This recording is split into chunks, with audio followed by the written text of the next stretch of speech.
for all of our spiritual needs. Don't say, I can't sing in the choir because they gonna look at me funny. You ain't singing for them.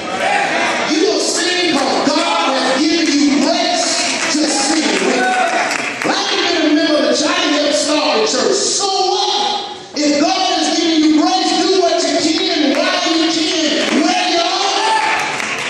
Not only is this grace sufficient for spiritual ministry and spiritual needs, but God's grace is sufficient for our material needs. Look at what Paul writes in 2 Corinthians, the 9th chapter, in the 8th verse. And God is able to bless you abundantly, so that in all things, at all times, and all that you need, you will abound in every good work. Let me tell you this morning, whatever the devil has taken from you, God will supply your material needs. He said God is able to bless you abundantly, so that in all things, at all times, and in all that you need, that you will abound in every good work. Look at your neighbor and say, God promised me. God promised me. God's grace is not only sufficient for our spiritual needs and our physical material needs, but God's grace is sufficient for our physical needs. Don't you know this morning that God's grace is bigger than your thorns? I look at Sister Sarah, I love her so much. She has had a stroke. She could stay at home every Sunday. She could feel sorry for herself. But what does she do? She comes here with fly glasses.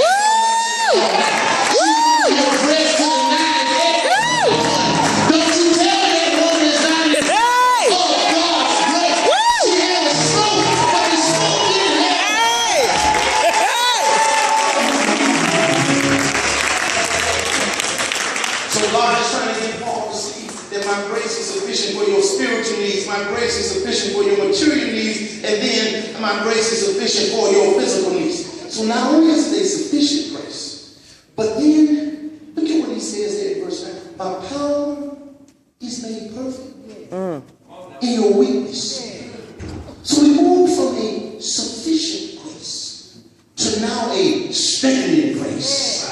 Look at your neighbor and say, strengthening grace. Strengthening grace. It was a message of strengthening grace, because Paul was too weak to do anything for himself.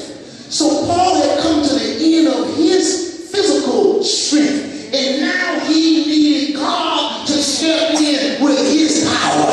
Look at your neighbor and say, his power. God permits us, look at this. God permits us to become weak so that we might receive his strength. This is a continuous process. It is when we are weak that we find out through God's grace how strong God really is. It is when we are broken that we find out how strong God is.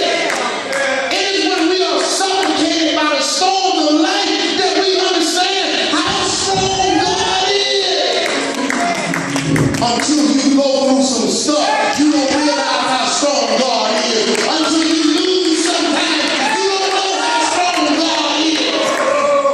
Until you fill your pillow with tears sometimes, you don't know how strong God really is.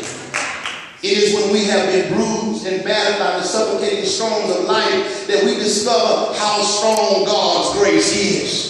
It is when we cannot help and heal ourselves that we discover how good and how strong God's grace is. Quoting Dr. Wordsworth. Dr. Wordsworth says, weakness is strength if Christ is in it. All right. Weakness is strength if Christ is in it. Oh, that'll shout you glory right there. Weakness is strength if Christ is in it. I can buy this presupposition because Gideon's pictures and trumpets did not look good enough to win a battle. Plus, God had reduced his army to 300 men. But because Christ was in his weakness,